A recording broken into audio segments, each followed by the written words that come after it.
تو اس وقت تک ان کو ضمانتیں نہ دی جائیں۔ تو شاہ خاور صاحب جو ہیں وہ نور مقدم کا کیس دیکھ رہے ہیں اور ان کے لائر ہیں، تو ان سے بھی ہماری بات وقتاً فوقتاً ہوتی رہتی ہے۔ وہ بھی اسی پوائنٹ کے اوپر ہیں کہ ابھی تک کی جو سماعت ہے اس میں فرد جرم عائد ہونے کے بعد کل جو سماعت ہوئی تھی اس میں ایک سب انسپیکٹر جو تھے انہوں نے اپنا بیان جو ہے استغاثہ انہوں نے پیش کر دیا ہے، اور استغاثہ کے مطابق انہوں نے وہی تمام جو ایف آئی آر ہے وہ پڑھی ہے، اور اس کے مطابق انہوں نے کہا کہ انہیں اطلاع ملی تھی اور اس اطلاع پر وہ وہاں گئے ہیں، اور جو وہاں پہ ایف آئی آر کے مندرجات ہیں اس کے مطابق انہوں نے اپنا جو بیان تھا وہ ریکارڈ کرا دیا۔ تو یہ جو گواہان ہیں ان کے اوپر بیانات کا بھی سلسلہ جو ہے شہادتیں وہ شروع ہو چکی ہیں، تو یہ شہادتیں پھر جرا بھی ان کے اوپر ہوگی۔ ایک پوائنٹ جو سامنے بار بار مدثر عباس آ رہا ہے وہ یہ ہے کہ بار بار یہ کہا جا رہا ہے کہ ان کی ذہنی کیفیت ٹھیک نہیں تھی، جو مرکزی ملزم ہے اس کی ذہنی کیفیت ٹھیک نہیں تھی، لیکن ہماری جو شاہ خاور صاحب جو ان کے نور مقدم کے وکیل ہیں ان سے ہماری بات ہوتی ہے تو انہوں نے ان کے پاس بہت ساری انفارمیشن بھی ہے، ان کے پاس شواہد بھی ہیں، ان کے پاس جو انویسٹیگیشنز ہیں وہ بھی ہیں، تو وہ یہ بتا رہے ہیں کہ کوئی ایسی بات نہیں ہے، اور یہ تاثر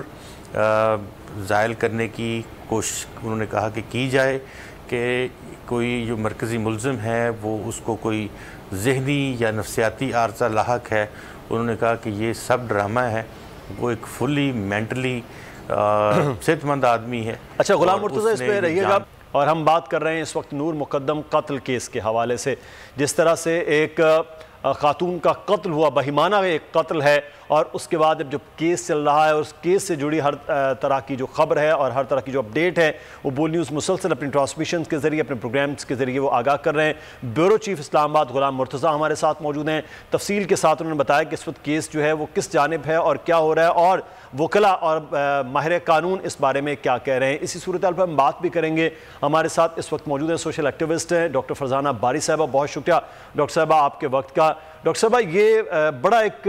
ظلم کی ایک حیثیت ہے کہ ایک خاتون کے اس طرح سے قتل کیا جانا، اور اس کے بعد جو ہے وہ ٹرائل میں معاملات ہیں، اور ٹرائل کا آپ بہتر جانتی ہیں کہ جس طرح سے طوالت ہو رہی ہے، طویل کیا جا رہا ہے ملزمان کی جانب سے، وہ بھی چیزیں نظر آ رہی ہیں، لیکن ایک اس کو انسانی بنیادوں پر صرف یہ دیکھا جائے کہ اس طرح سے ایک خاتون کے ساتھ بہیمانہ رویہ ہو، قتل ہو، اور یہ سوسائٹی کا جو یہ ایلیمنٹ ہے، اب دیکھیں یہاں نہ کوئی ان میں ان پڑھ ہے، نہ ہی کسی نچلے طبقے سے تعلق رکھتے ہیں، وہ جو ملزم ہے وہ ان کے والدین یا اس سے جڑے ہوئے باقی لوگ وہ تمام جو ہے وہ پڑھے لکھے بھی ہیں، وہ ویل نون بھی ہیں۔ اس قسم کے رویے کیوں آ رہے ہیں معاشرے کے ہر طبقات کے اندر؟ جی دیکھیں، یہ جو وائلنس کا جو ایک تشدد کے جو رجحانات ہیں، یہ صرف کسی ایک خاص طبقے میں یا کسی ایک خاص جگہ پہ نہیں ہے کہ کسی ایک خاص علاقے سے منسلک نہیں ہے، بلکہ آپ دیکھیں کہ جنڈر بیس وائلنس جو ہے وہ کٹ اکراس کرتا ہے تمام طبقات کے اندر، امیروں کے اندر بھی، غریب لوگوں کے اندر بھی تشدد کے واقعات ہو رہے ہیں، پڑھے لکھوں کے اندر بھی، اور جو پڑھے لکھے نہیں ہیں۔ تو بنیادی طور پہ تو یہ ہے کہ کیونکہ ہمارے ہاں جنرلی جو ایک عورت و مرد کے رشتے کے اندر جو ایک توازن، ایک جو طاقت کا غیر توازن ہونا ہے، ایک جو صنفی نابرابری ہے، اور ایک جو ایک میل پریویلیج ہماری سوسائٹی کے اندر ہے کہ عورت جو ہے اس کو ہم ابھی تک ایک بااختیار انڈیپینڈنٹ انسان ہونے کا درجہ ابھی تک ہمارے سماج نے نہیں دیا، بلکہ عورت جو ہے وہ رشتوں کے حوالوں سے جو ہے دیکھی جاتی ہے، وہ کسی کی ماں ہے، بہن ہے، بیٹی ہے، بیوی ہے، لیکن وہ خود کیا ہے۔ اور اسی لیے تمام آپ دیکھیں کہ مردوں کے جو تصورات ہیں، ان کی مردانگی کے، ان کی غیرت کے تصورات جو ہیں وہ عورت کے ساتھ جڑے ہوئے ہیں، کیونکہ ہمارے سماج میں آج بھی عورت بنیادی طور پہ مرد کی ملکیت کے طور پہ دیکھی جاتی ہے، اور اس کو اس کا تصور کیا جاتا ہے۔ تو یہ وہ ایک جو سوچ ہے، یہ ایک مائنڈ سیٹ ہے جس کو ہم کہتے ہیں کہ پدر شاہی یا پیٹریارکل مائنڈ سیٹ ہے، جو اس کی بنیادی وجہ ہے کہ جس میں عورتوں کے اوپر جو ظلم ہوتا ہے، کیونکہ عورتیں ہر حوالے سے، معاشی حوالے سے، سماجی حوالے سے جو مردوں کے مقابلے میں ولنریبل ہوتی ہیں اور اپنے آپ کو وائلنس سے بچانے کی پوزیشن میں بھی نہیں ہیں. اور یہی وجہ ہے کہ اور آپ کو معلوم ہی ہے کہ ابھی بھی نور مقدم کے کیس میں بھی آپ دیکھیں کہ بہت سارے ایسے لوگ ہیں جو کہ اسی کو مورد الزام ٹھہرا رہے ہیں کہ وہ گئی کیوں یا اس کے اوپر بات کر رہے ہیں. تو یہ ایک مائنڈ سیٹ ہے ہمارے معاشرے کے اندر جس میں ہم عورتوں کو ایک انسان کا ابھی تک درجہ دینے میں جو ہے وہ ناکام ہیں.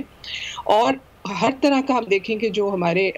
معاشرے کے اندر مرد سمجھتے ہیں کہ وہ آسانی کے ساتھ جو بھی عورت ہے، آپ دیکھیں گھریلو تشدد کتنا عام ہے ہمارے ہاں، اور ان کا ہاتھ روکنے والا یہاں کوئی نہیں ہے. کیونکہ جتنے بھی جنڈر بیس کرائمز پاکستان میں ہوتے ہیں، چاہے وہ گھر کے اندر ہوں یا گھروں سے باہر ہوں، یا سیکچول کرائمز ہیں یا ریپ کے کیسز ہیں یا اغوا کے کیسز، آپ دیکھیں اس میں جو سزاؤں کا جو ہے امپیونٹی، جو کلچر آف امپیونٹی ایگزسٹ کرتا ہے، مطلب اس میں سزائیں جو ہیں وہ تقریباً